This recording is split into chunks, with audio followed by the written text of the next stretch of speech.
అయిన యేసుక్రీస్తు నామంలో ఈ రాత్రి కాలంలో చేరి వచ్చిన ప్రియులకందరికీ వందనాలండి.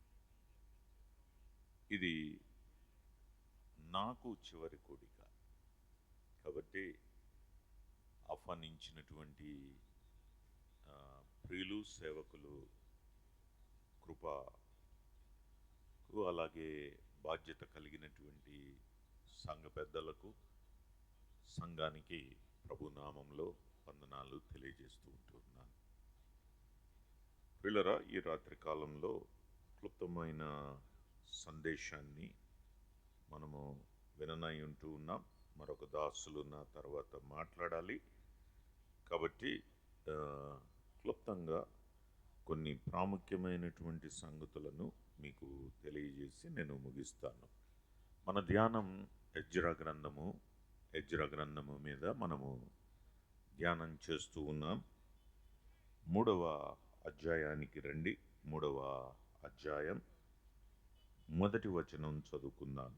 మొదటి వచనం: 7వ నెలలో ఇశ్రాయేలీలు తమ తమ పట్టణములకు వచ్చిన తరువాత జనులు ఏకమనస్సు కలిగిన వారై యెరూషలేములో కూడి యోజాదాకు కుమారుడైన యెషువయును యాజకులైన అతని సంబంధులను, షయల్తీయేలు కుమారుడైన జెరుబ్బాబెలును అతని సంబంధులను లేచి దైవజనుడైన మోషే నియమించిన ధర్మశాస్త్రమునందు వ్రాయబడిన ప్రకారముగా దహన బలులు అర్పించుటకై ఇశ్రాయేలీయుల దేవుని బలిపీఠము కట్టిరి.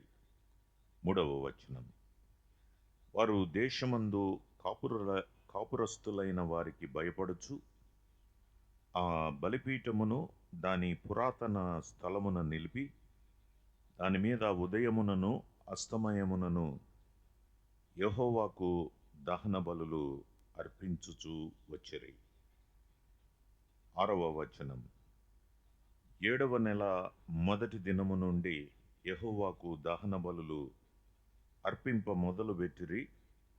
అయితే యెహోవా మందిరము యొక్క పునాది అప్పటికి ఇంకనూ వేయబడలేదు. చదవబడిన ఈ మాటలను దేవుడు మన ఆత్మల క్షేమమై దీవించి ఆశీర్వదించులాగున తలలు వంచి చిన్న మాట ప్రార్థన చేసుకుందాం. ప్రియతండ్రి, ఈ 3 దినములుగా మీ ఆత్మ సహాయాన్ని మాకు అందించారు. అందును బట్టి మిమ్మల్ని స్తుతిస్తూ ఉంటూ ఉన్నాం.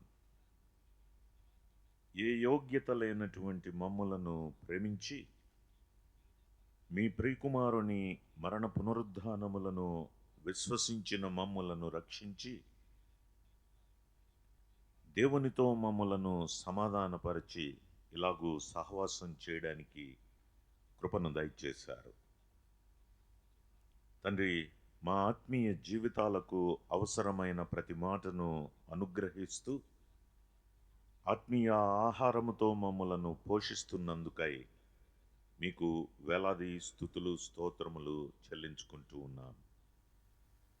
బలహీనుడనైన నేను మీ పక్షమున నిలబడి ఉండగా మీ ఆత్మతో బలపరచి మా అందరితో మాట్లాడి మీ నామమునకే మహిమను కలిగించుకొనుమని, ప్రతి విధమైన అపవాది క్రియలను లయపరచుమని ఈ మనవులు మా ప్రభువును ప్రియరక్షకుడైన యేసుక్రీస్తు నామమున ప్రార్థించి వేడుకొంచు ఉంటూ ఉన్నాము తండ్రి. ఆమెన్. ప్రియులరా, ఇశ్రాయేలు ప్రజలు 70 సంవత్సరముల చెరకాలం బబులోను చెరలో ఉన్న తర్వాత వారు యెరూషలేమునకు తిరిగి వస్తూ ఉన్నారు. ప్రాముఖ్యమైనటువంటి కారణం ఏమిటి అంటే, యెరూషలేములో పడగొట్టబడినటువంటి ఆ యెహోవా మందిరమును కట్టుటకు వారు తిరిగి ప్రయాణమై వస్తున్నటువంటి సందర్భమే ఎజ్రా గ్రంథం. మొదటి 6 అధ్యాయాలు మందిరము కట్టబడుట, 7వ అధ్యాయం నుంచి 10వ అధ్యాయం వరకు ఆత్మీయంగా వారు కట్టబడుట. ఆ తర్వాత నెహెమ్యా గ్రంథములో మనము గమనించినట్లయితే గుమ్మములు, ప్రాకారములు కట్టబడుట అనేది మనము గమనించగలం. ఎజ్రా గ్రంథము 6, 7 అధ్యాయాలకు మధ్యలో సుమారుగా 58 సంవత్సరముల కాలము ఉంది. ఆ 58 సంవత్సరముల కాలములో జరిగినదే ఎస్తేరు గ్రంథం. కాబట్టి ఈ గ్రంథాలను, చరిత్ర గ్రంథాలను అర్థం చేసుకోవడానికి ఈ మూడింటిని కలిపి చదవవలసిన అవసరత ఉంది. ఒక మాటను మనము గమనించాం. మొట్టమొదట దేవుడు షిలోహును కోరుకున్నాడు. షిలోహులో పాపమున్నందువలన మందసం తీసివేయబడింది. దేవుని ప్రభావము షిలోహును విడిచిపోయింది. ఆ తరువాత మందసం యెరూషలేమునకు దావీదు ద్వారా తీసుకుని రాబడింది. అక్కడ కూడా ఇశ్రాయేలు ప్రజలు పాపము చేయుట ద్వారా నెబుకద్నెజరు రాజును లేపి, ఇదిగో అక్కడ కూడా మందిరం పడగొట్టబడింది. మందసం ఏమైపోయిందో తెలీదు. ఊరీము, తుమ్మీము ఏమైపోయినాయో తెలీదు. ఇప్పటికీ వాటి సంగతి తెలియని పరిస్థితి. కారణమేమిటి అంటే పాపమే. కాబట్టి పడగొట్టబడినటువంటి ఈ మందిరాన్ని కట్టడానికి కోరేషు రాజును దేవుడు ఎన్నుకున్నాడు. ప్రభువైనటువంటి యేసుక్రీస్తు వారి పేరులే కోరేషుకు పెట్టబడ్డాయి. నా మంద కాపరి, నా చిత్తమంతయు నెరవేర్చువాడా, నా చేత అభిషేకించబడినవాడా, అభిషక్తుడుగా పిలువబడిన కోరేషు దేవుని యొక్క చిత్తాన్ని సంపూర్ణంగా నెరవేరుస్తున్నటువంటి కోరేషును మొదటి అధ్యాయములో మనము గమనించగలం. కాబట్టి ప్రాముఖ్యమైనటువంటి మాట ఏమిటి అంటే, ఎవరైతే ఆయన జనులై ఉన్నారో వారే మందిరమును కట్టడానికి ప్రయాణమయ్యారు. అది మొదటి మాట. రెండవది, ఎవరెవరైతే ప్రేరేపించబడ్డారో వారే మందిరం కట్టడానికి ప్రయాణమయ్యారు. మొదటిది, ఆయన ప్రజలు మందిరము కట్టడానికి అర్హులు. ఎవరైతే ప్రేరేపించబడ్డారో వారే మందిరాన్ని కట్టాలి. కాబట్టి ప్రయాణమై వచ్చినటువంటి వారిలో ప్రాముఖ్యమైనటువంటి ఇద్దరు నాయకులు మనకు కనిపిస్తూ ఉన్నారు. ఒకడు జెరుబ్బాబెలు, రెండవ వ్యక్తి యెషువా. యెషువా ప్రధాన యాజకుడు, జెరుబ్బాబెలు యూదా గోత్రమునకు దావీదు సంతతికి చెందిన వానిగా మనము గమనించగలం. కాబట్టి ఏలడానికి జెరుబ్బాబెలు, ప్రధాన యాజకునిగా యెషువాను మనము గమనించగలం. ఆ రెండు పేర్లు వ్రాయబడ్డాయి. రాజులైన యాజక సమూహంగా మనము ఎలాగూ నివసించాలి అనేటటువంటి సంగతులు ఉదయకాలంలో మనము గమనించాం. ప్రియులారా, 3వ అధ్యాయానికి వచ్చేటప్పటికి అక్కడ మందిరం పునాది ఇంకా వేయబడలేదు అని 6వ వచనములో మనము చదివాం.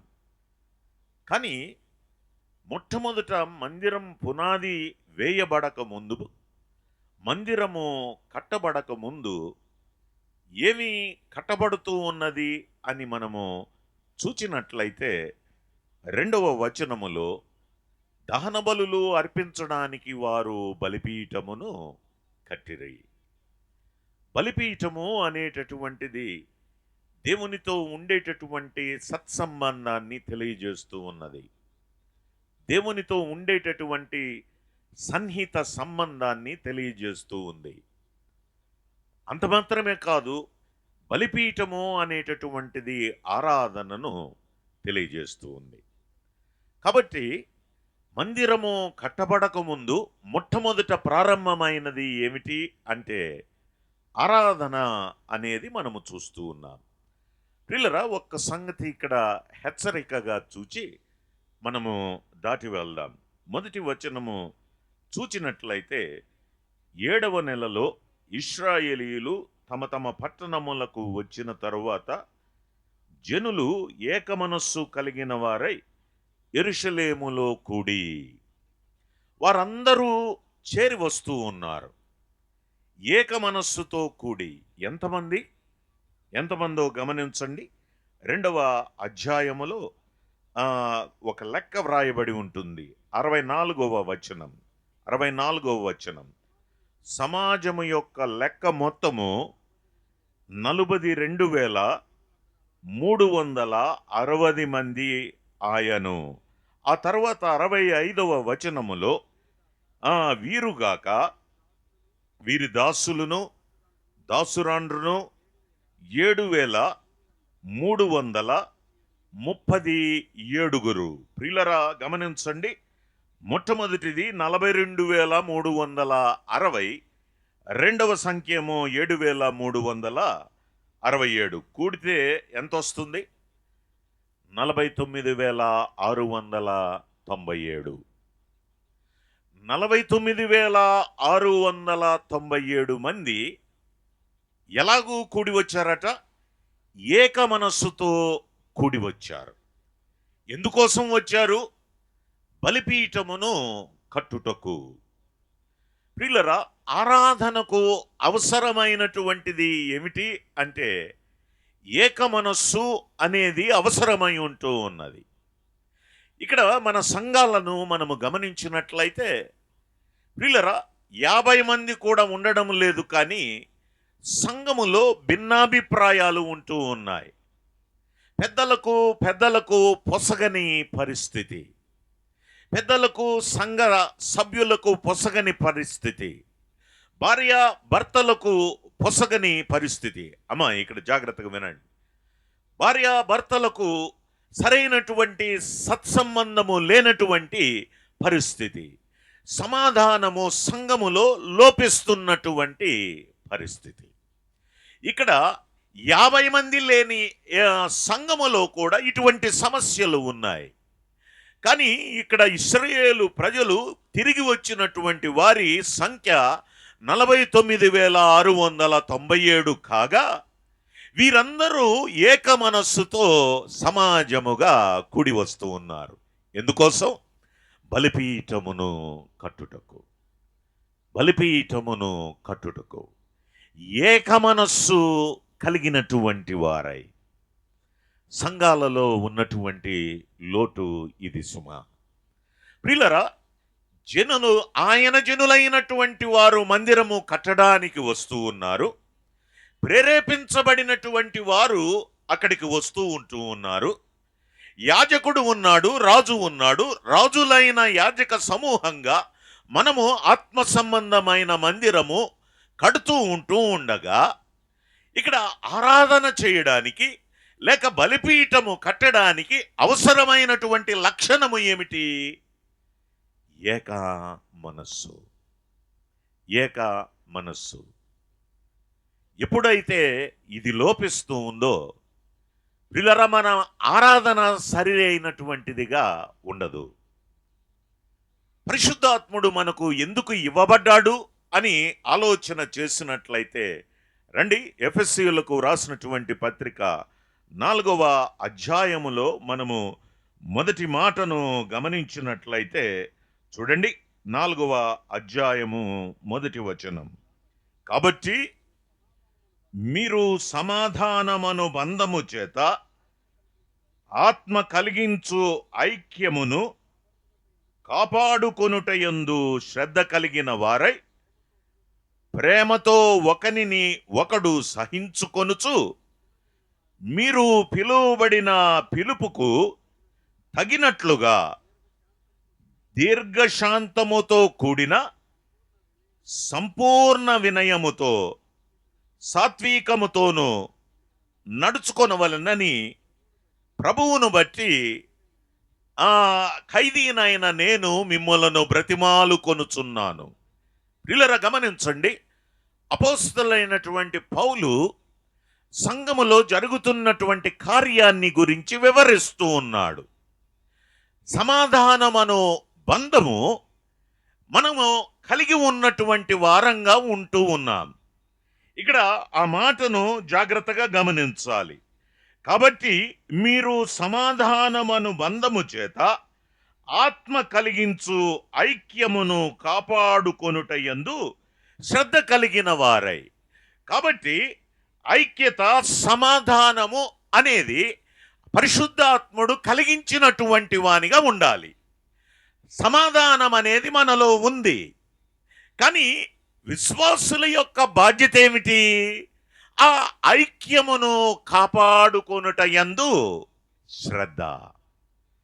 ఈ సంగతి అర్థం చేసుకోవాలి. ఐక్యత ఉంది, కానీ దాన్ని కాపాడుకునేటటువంటి ఆ అవసరత విశ్వాసులు ఈ దినాలలో సంఘాలలో గమనించడం లేదు.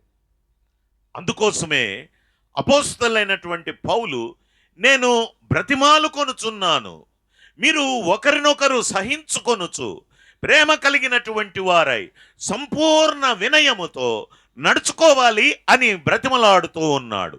కాబట్టి ప్రియులారా, సంఘాలలో లోటు ఏమిటి అంటే ఆ ఐక్యతను కాపాడుకొనుటకు మనము శ్రద్ధ అనేటటువంటిది లేదు. 49,697 మంది ఏక మనస్సు కలిగిన వారై.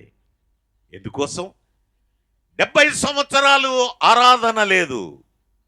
వారు పాటలు పాడుతూ ఉన్నప్పుడు బబులోను వారు వారిని చూచి హేళన చేస్తూ ఉన్నారు.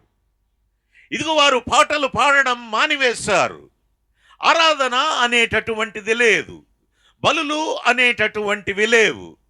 కాబట్టి ఎప్పుడెప్పుడు వెనకకు వెళ్ళి దేవుణ్ణి ఆరాధిద్దామా అనేటటువంటి ఆశ కలిగినటువంటి ఇశ్రాయేలు ప్రజలు, కాబట్టి ఆరాధన లేకపోతే బలిపీఠము కట్టుట అనే దానికి వచ్చినప్పుడు వారేం చేస్తూ ఉన్నారు అంటే ఏక మనస్సు కలిగిన వారై. అమ్మ, ఆరాధించడానికి వస్తూ ఉన్నావు, నీ భర్తతో నీకు ఏక మనస్సు ఉందా? నీ భార్యతో నీకు ఏక మనస్సు ఉందా? సంఘములో సహోదరులతో సహోదరులతో ఏక మనస్సు కలిగినటువంటి దానవై వాడవై ఆరాధన చేస్తూ ఉంటూ ఉన్నావా? లేనట్లయితే నువ్వు చేస్తున్నటువంటి ఆరాధన సరైనటువంటిది కాదు.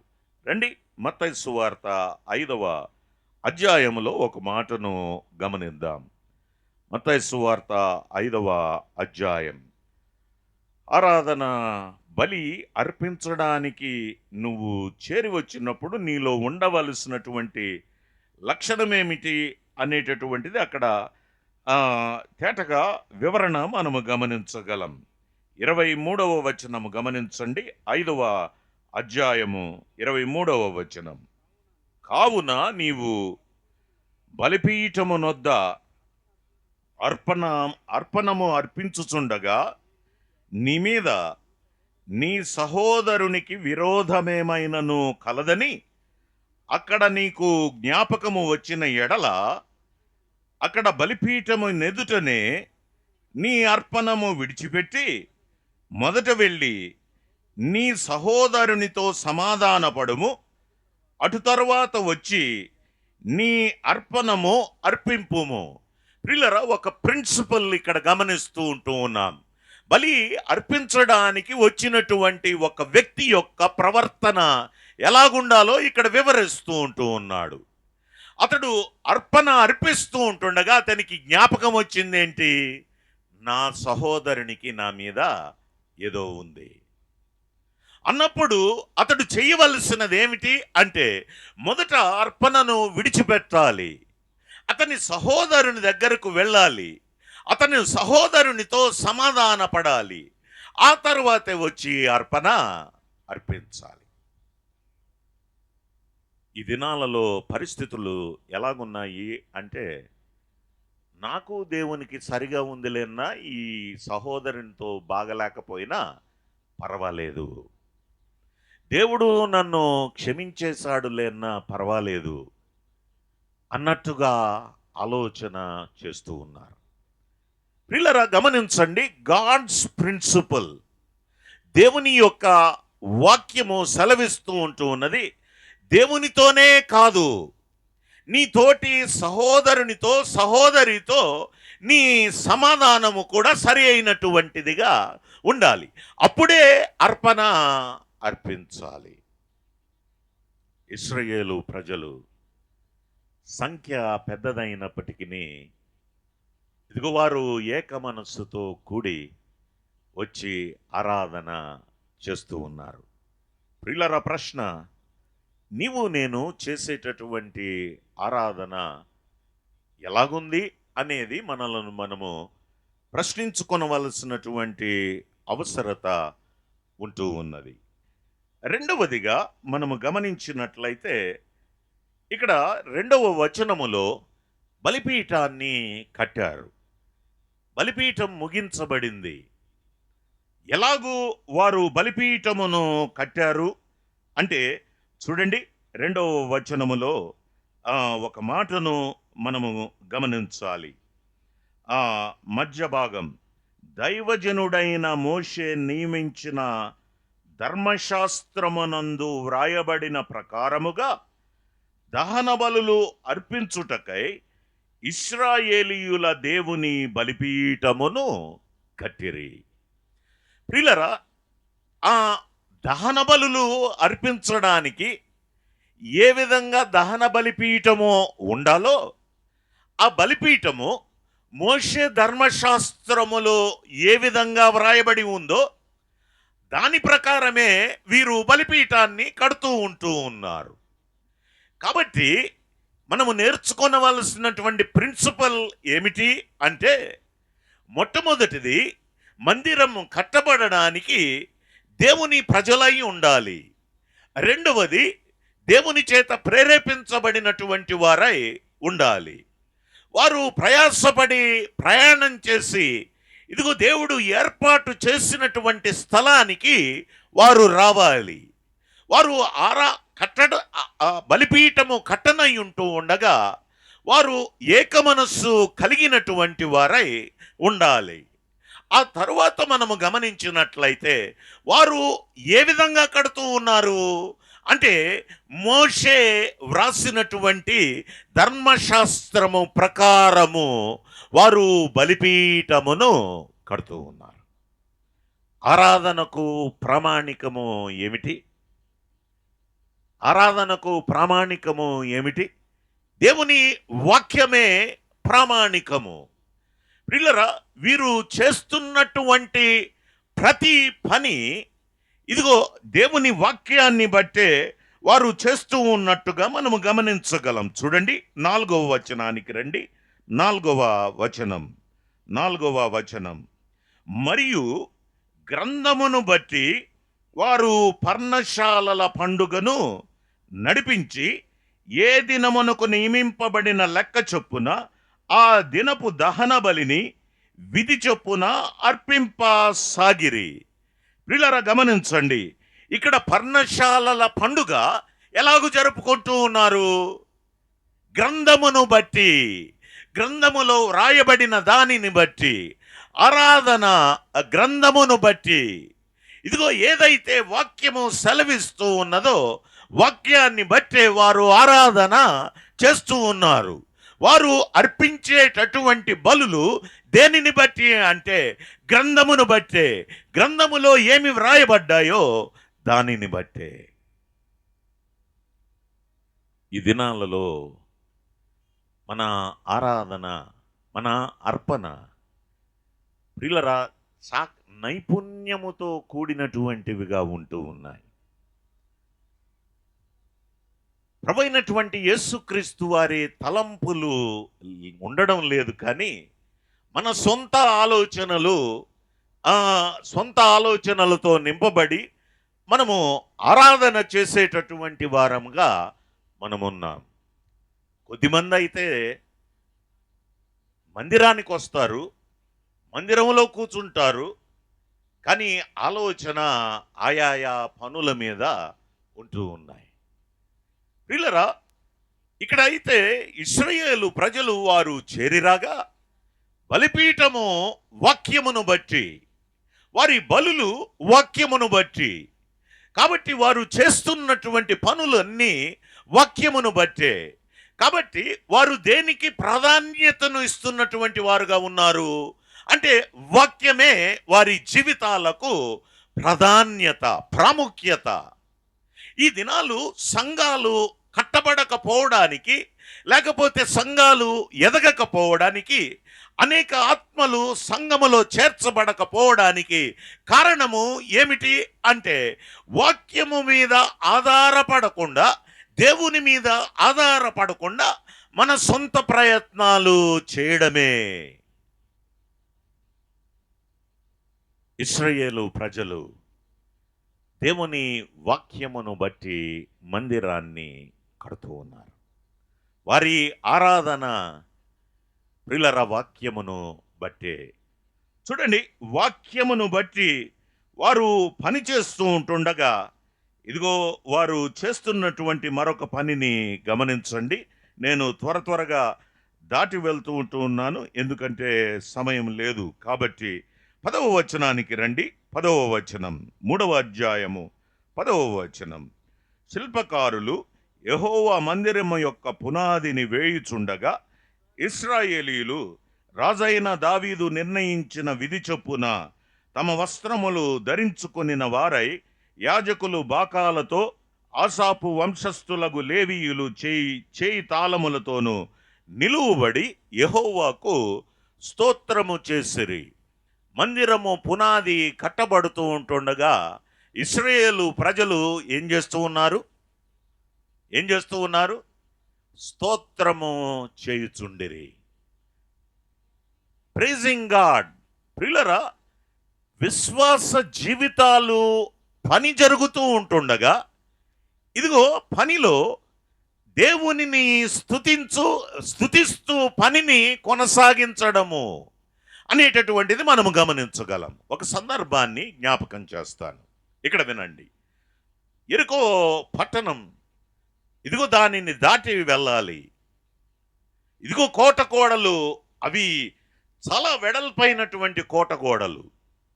వాటిల్ని పడగొట్టడం అనేటటువంటిది సాధ్యమైనటువంటిది కాదు. శత్రువు ఆ కోట గోడల మీద తిరుగుతూ ఉన్నారు. ఇశ్రాయేలు ప్రజలు కింద నుంచి పోరాడాలి. ఆ పరిస్థితులలో దేవుడు వారికి ఇచ్చినటువంటి ఆజ్ఞ ఏమిటి అంటే, ఇదిగో దాని చుట్టూ మీరు తిరుగుతూ 5వ దినము నుంచి మీరేం చేయాలి? బూరలను ఊదాలి. వారు బూరలు ఊదుతూ దేవునిని స్తుతిస్తూ ఉంటుండగా ఆ కోటగోడాలు, ప్రాకారాలు ఏమైపోయినాయి? కూలిపోయినాయి. ఇక్కడ కూడా గమనించండి, వారు ఆ స్తుతిస్తూ ఉంటుండగా, దేవునిని మహిమపరుస్తూ ఉంటుండగా, ఇదిగో మందిరము పునాది వేయబడినట్లుగా మనం ఇక్కడ గమనించగలం. కాబట్టి విక్టోరియస్ లైఫ్, జయ జీవితము అనేటటువంటిది ఎలాగొస్తుంది అంటే స్తుతి ద్వారా మనము జయ జీవితాన్ని జీవించగలం. మందిరము కట్టబడుట అనేది స్తుతితో సంబంధము ఉన్నట్లుగా మనము గమనించగలం. ప్రియులరా, మనం అనేక సార్లు ప్రయాసతో పనిచేస్తూ ఉన్నాం, కానీ స్తుతి అనేటటువంటిది మన జీవితాలలో లేదు. ఇక్కడ గమనించండి, ఇక్కడ 7వ వచనము నుంచి మనము చదివినట్లయితే, వడ్రంగి వారికి డబ్బులు ఇస్తూ ఉన్నారు, ఇదిగో పనివారికి డబ్బులు ఇస్తూ ఉన్నారు, అందరికి డబ్బులు పంచి పెడుతూ, ఇదిగో అందరినీ సిద్ధం చేసుకొని వారు మొట్టమొదట ఇదిగో 30 సంవత్సరముల వయసు నుంచి పనిచేసేటటువంటి వారి వయసు ఎక్కడికి తగ్గించారు? 20కి తగ్గించారు. చూడండి, ఆ మాటను గమనించండి. 8వ వచనములో మనము చూచినట్లయితే చివరి భాగం, 20 సంవత్సరములు మొదలుకొని పై ఈడుగల లేవీయులను యెహోవా మందిరము యొక్క పనికి నిర్ణయించిరి. మొట్టమొదటిదిగా 30 ఉంది, ఆ తర్వాత 25 అయింది. ఇప్పుడు అవసరతను బట్టి ఈ వయస్సును ఎంతకు తగ్గించారు? 20కి తగ్గించారు. ఎందుకు? పని చేయడానికి ఆ ఎక్కువ మంది అవసరము కాబట్టి. కాబట్టి మందిరము పని చేయడానికి సిద్ధపడుతున్నటువంటి ఇశ్రాయేలు ప్రజలు ఏక మనస్సు కలిగి వారు పనిచేస్తున్నటువంటి వారుగా ఉన్నారు. ఇదిగో డబ్బును ఇస్తూ ఉంటూ ఉన్నారు. ఇదిగో అవసరమైనటువంటి పని వారిని సమకూర్చుకుంటూ ఉన్నారు. వారు అలాగూ చేస్తూ ఉంటుండగా వాటితో పాటే వీరు చేస్తున్నటువంటిది ఏమిటి అంటే యెహోవాకు స్తోత్రము చేసిరి. స్తుతి అనేటటువంటిది మన జీవితాలకు జయాన్ని ఇస్తుంది. స్తుతి అనేటటువంటిది ప్రియులరా మనము సంతోషంగా ఉండేటట్టుగా చేస్తూ ఉంది. ఇశ్రాయేలు ప్రజలు ఇదిగో పునాదిని వేస్తూ ఉంటుండగా వారు దేవునికి స్తుతులు చెల్లిస్తూ ఉన్నట్లుగా మనము గమనించగలం. చూడండి, 3వ అధ్యాయములో 11వ వచనం, 11వ వచనం, వీరు వంతు చొప్పున కూడి యెహోవా దయాళుడు, ఇశ్రాయేలీయుల విషయమై ఆయన కృప నిరంతరము నిలుచునని పాడుచు యెహోవాను స్తుతించిరి. మరియు యెహోవా మందిరము యొక్క పునాది వేయబడుట చూచి జనులందరూ గొప్ప శబ్దముతో యెహోవాకు స్తోత్రము చేసిరి. పని ముగించబడింది. ప్రజలంతా ఏం చేస్తూ ఉన్నారు? యెహోవాకు స్తోత్రము చేసిరి. పని జరుగుతూ ఉంటుండగా స్తుతి, పని ముగించబడగా స్తుతి. ప్రియులారా గమనించండి, ఇక్కడ ఆ స్తుతి అనేటటువంటిది మన జీవితములో కంటిన్యూస్గా ఉండాలి. పరిస్థితులను బట్టి మన స్తుతి కాదు. అంటే నా ఉద్దేశం ఏమిటి అంటే, పరిస్థితులు మనకు వ్యతిరేకంగా ఉన్నా, ఇక్కడ వీళ్ళకి వ్యతిరేకంగా ఉన్నటువంటి పరిస్థితులు ఏమిటో చూడండి. 3వ అధ్యాయములో 3వ వచనం, వారు దేశమందు కాపురస్తులైన వారికి భయపడుచు. అంటే ఎవరున్నారు అక్కడ? శత్రువు ఉన్నాడు. శత్రువులు ఎక్కడ తమ మీద వచ్చి పడతారో అనేటటువంటి భయముతో ఉన్నారు. కానీ వారికి కలిగినటువంటి ధైర్యము ఏమిటి అంటే, ఇదిగో బలిపీఠము మా మధ్యలో ఉంది. బలిపీఠము ఉన్న చోట దేవుడు ఉంటూ ఉన్నాడు. బలిపీఠము ప్రభువైనటువంటి యేసుక్రీస్తు వారిని సూచిస్తూ ఉంటూ ఉన్నది. ప్రియులారా, విశ్వాసి అయినటువంటి వాడు భయపడుతూ ఉంటుండగా లోకాన్ని బట్టి భయం, శత్రువును బట్టి భయం. కానీ మనకు ఏది తోడుగా ఉంది? బలిపీఠము తోడుగా ఉంది. కాబట్టి భయపడవలసినటువంటి అవసరత లేదు. ఒకవైపు భయం, కానీ మరొక వైపు వీరికి ఉన్నటువంటి విశ్వాసం ఏమిటి అంటే, బలిపీఠం మాతో ఉంది, దేవుడు మాతో ఉన్నాడు, ఇదిగో శత్రువును జయించడానికి అవసరమైనటువంటివి ఆయనే అనుగ్రహిస్తాడు. ఈ విశ్వాసం మనలో లేదు. ప్రియులారా, భయముతో వారు స్తుతులు స్తోత్రాలు చెల్లిస్తూ ఉన్నారు. పని ముగించబడింది. ఇదిగో పని ముగించబడిన తర్వాత వారు దేవునికి కృతజ్ఞతాస్తుతులు చెల్లిస్తూ ఉంటూ ఉన్నారు. మన జీవితములో మందిరము కట్టబడడానికి అవసరమైనటువంటి మరొక లక్షణం ఏమిటి అంటే స్తుతి, స్తుతి, స్తుతి. పరిస్థితులు మనకు వ్యతిరేకంగా ఉన్నా కూడా మనం ఆయనకు కృతజ్ఞతాస్తుతులు చెల్లించబద్దులమై ఉంటూ ఉన్నాం. ఈ సందర్భంలో ఒక మాట జ్ఞాపకం చేస్తాను. అపోస్తలుడైనటువంటి పౌలు చెరసాలలో ఉన్నాడు. అపోస్తల కార్యములు 16వ అధ్యాయము. పౌలు శీలలు చెరసాలలో ఉన్నారు. వారు చెరసాలలో ఎందుకు వేయబడ్డారు అంటే, చిన్నపిల్ల దయ్యము పట్టుట ద్వారా సోదె చెప్తూ ఉంటుండగా, ఇదిగో ఆ పిల్లకు పట్టినటువంటి దయ్యాన్ని అపోస్తలైనటువంటి పౌలు వదిలించాడు. కాబట్టి ఆ పిల్ల యొక్క యజమానులు వారి లాభం పోయిందని ఆ పౌలును శీలను పట్టుకొని ఈడ్చి, ఇదిగో వారిని రాళ్లతో కొట్టి చెరసాల అధిపతికి అప్పగించినట్లుగా మనము గమనించగలం. వారి చేతులకు గాయములు, వారి శరీరాలకు గాయములు, ఇదిగో ముండ్లు వారి శరీరములో దిగబడి ఉంటూ ఉన్నాయి. ఆ రాత్రి కాలంలో పెద్ద భూకంపం కలిగింది.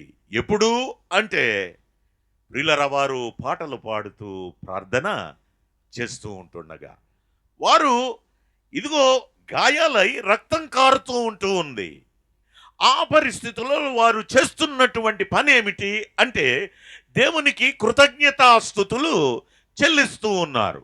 ఏమిటి అంటే ఆ కృతజ్ఞతాస్తుతి, అయ్యా నీవు మా కొరకు గాయపడ్డావు, నీవు మా కొరకు శ్రమపడ్డావు, నీ కొరకై ఇదిగో మేము కొట్టబడ్డాం, నీ శ్రమలలో మేము పాలిభాగస్థులమయ్యాం, అందును బట్టి నీకు కృతజ్ఞతాస్తుతులు చెల్లిస్తూ ఉన్నాం.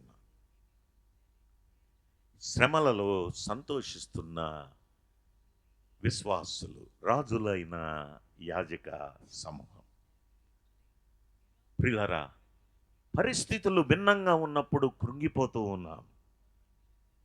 ఏం చేయాలో తోచని పరిస్థితి. ఇదిగో చచ్చిపోతే బాగుండును అనేక మంది ఆలోచన ఇది. ఈ దినాలలో ఇదిగో యవనస్తులైనటువంటి వారు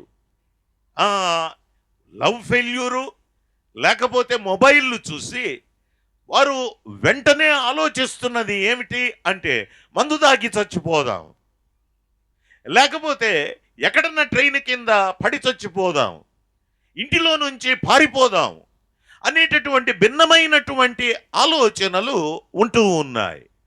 పరిస్థితులు వ్యతిరేకంగా ఉన్నప్పటికీ విశ్వాసులైనటువంటి వారి యొక్క జీవితం ఎలాగుండాలి అంటే దేవుని మీద ఆధారపడి జీవించే జీవితం, దేవునిని మహిమపరిచే జీవితం. అపోస్తలులైనటువంటి పౌలు శీలలు వారు కొట్టబడినప్పటికీ దేవునికి కృతజ్ఞతాస్తుతులు చెల్లిస్తూ ఉన్నారు. కృతజ్ఞతాస్తుతులతో ప్రారంభమైన ఈ మందిరం ఇదిగో కృతజ్ఞతాస్తుతులతోనే ముగిస్తూ ఉంది. ప్రియులారా, వారు చేస్తున్నటువంటిది ఏమిటో గమనించండి. నా సమయం అయిపోయింది, నేను ముగిస్తాను. రండి, మూడవ అధ్యాయం. ఇక్కడ భిన్నమైనటువంటి స్వరాలు వినిపిస్తూ ఉన్నాయి. 12వ వచనం పైన 11వ వచనములో చివరి భాగమేమో పునాది వేయబడింది, జనులందరూ గొప్ప శబ్దముతో యెహోవాకు స్తోత్రము చేస్తూ ఉన్నారు.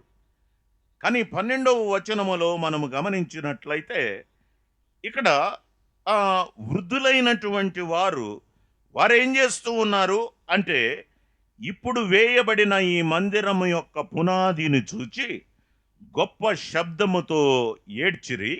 అయితే మరి అనేకులు సంతోషముతో బహుగా అరచిరి. కొంతమంది ఏడుస్తూ ఉన్నారు, కొంతమంది ఏమో సంతోషముతో కేకలు వేస్తూ ఉన్నారు. ఎవరు సంతోషముతో కేకలు వేస్తూ ఉన్నారు, ఎవరు ఏడుస్తూ ఉన్నారు అని ఆలోచన చేసినట్లయితే బబులోను చెరలో నుంచి వచ్చినటువంటి యవనస్తులైనటువంటి వారు, యెరూషలేమును ఇంతవరకు చూడనటువంటి వారు, ఇదిగో ముందు దేవాలయమును చూడనటువంటి వారు ఏం చేస్తూ ఉన్నారు అంటే ఇదిగో యెహోవా మందిరం పునాది వేయబడింది, మందిరం కట్టబడబోతూ ఉంది అని వారు సంతోషంతో ఏం చేస్తూ ఉన్నారు, కేకలు వేస్తూ ఉన్నారు.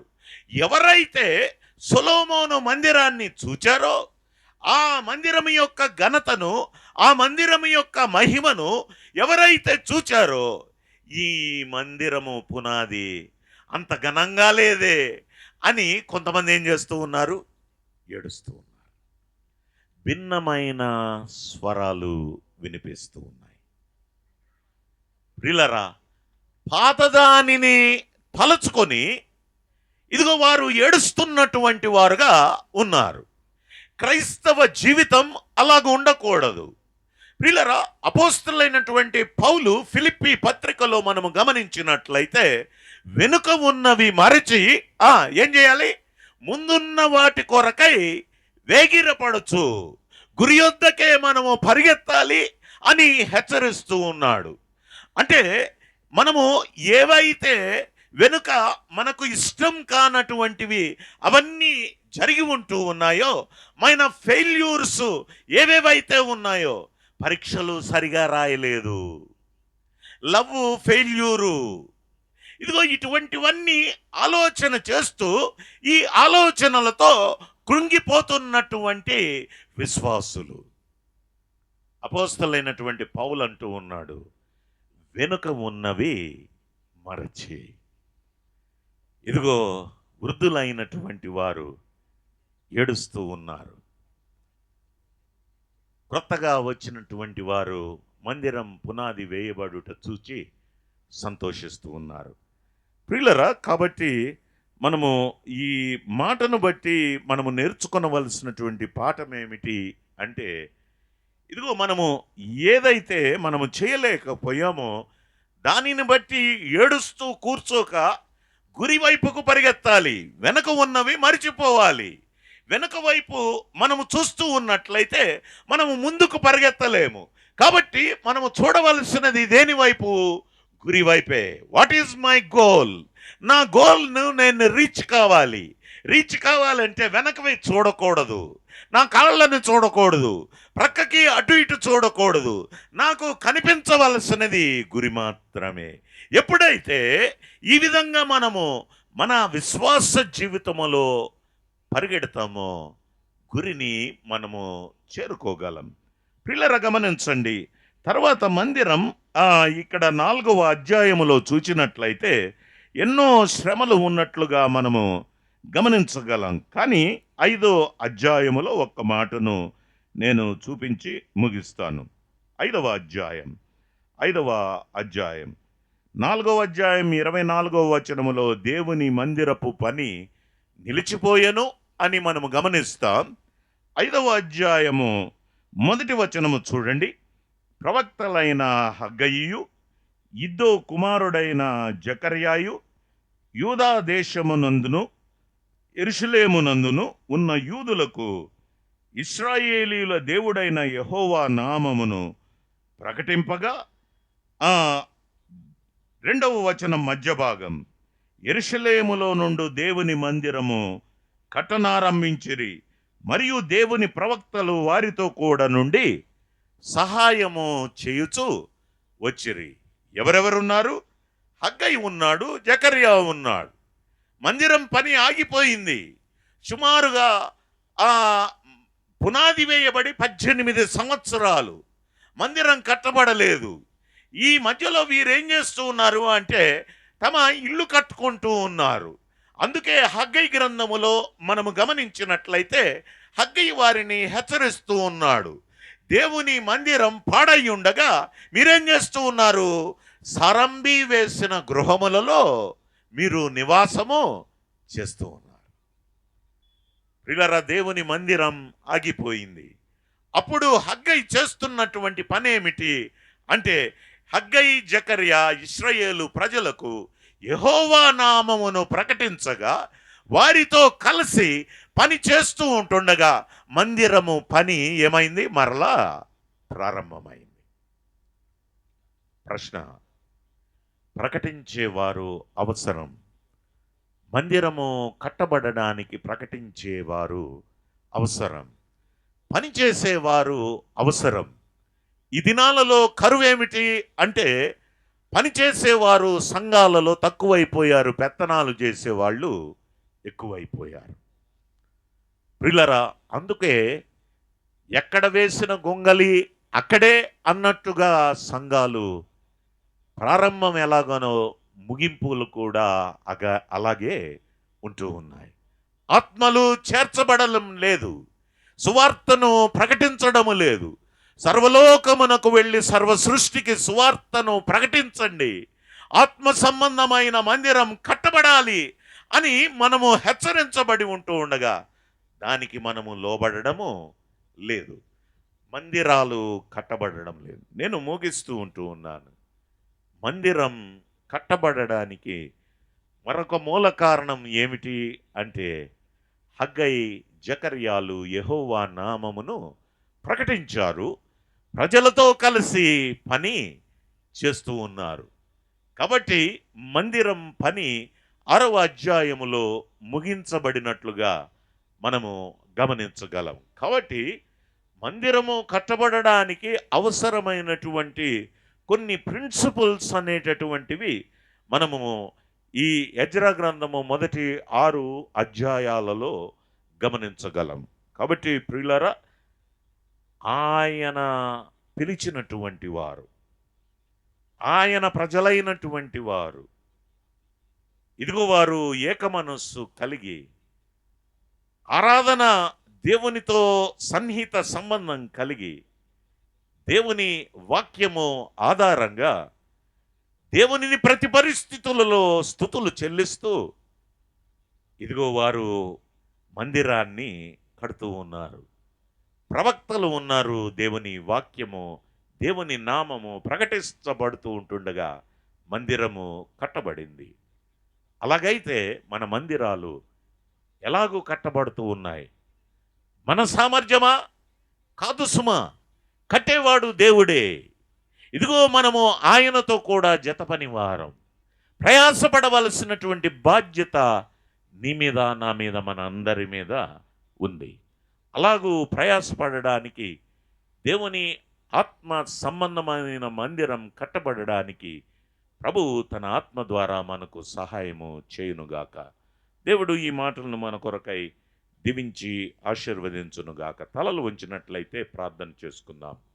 ప్రియతండ్రి, స్థానిక సంఘం ప్రయాసపడి ఏర్పాటు చేసినటువంటి ఈ కూడికలలో మీ సంకల్పం నెరవేర్చబడినదని నమ్మి మిమ్మల్ని స్తుతిస్తూ ఉంటూ ఉన్నాం. స్థానిక సంఘం ఆత్మీయంగా వృద్ధి చెందగలుగుటకు, కట్టబడగలుగుటకు సహాయమును దయచేయండి. మనిషి జ్ఞానము ద్వారా కాక వాక్యమును బట్టే పని చేయగలుగుటకు సహాయమును దయచేయమని మీ సన్నిధిలో మొరపెడుతూ ఉంటూ ఉన్నాం. మరొక దాసుడు మీ పక్షమున నిలబడనై ఉండగా మీ ఆత్మచేత బలపరిచి మాట్లాడి కొన్ని ఆత్మలు సంఘములో చేర్చబడినట్లుగా కార్యాన్ని జరిగించి మీరే మహిమను పొందమని ఈ మనవులు మా ప్రభువును ప్రియరక్షకుడైన యేసుక్రీస్తు నామమున ప్రార్థించి వేడుకొంచు ఉంటూ ఉన్నాము తండ్రి. ఆమెన్. ప్రియులారా, శ్రద్ధతో ఆసక్తితో విన్న మీకందరికీ ప్రభు నామంలో వందనాలు.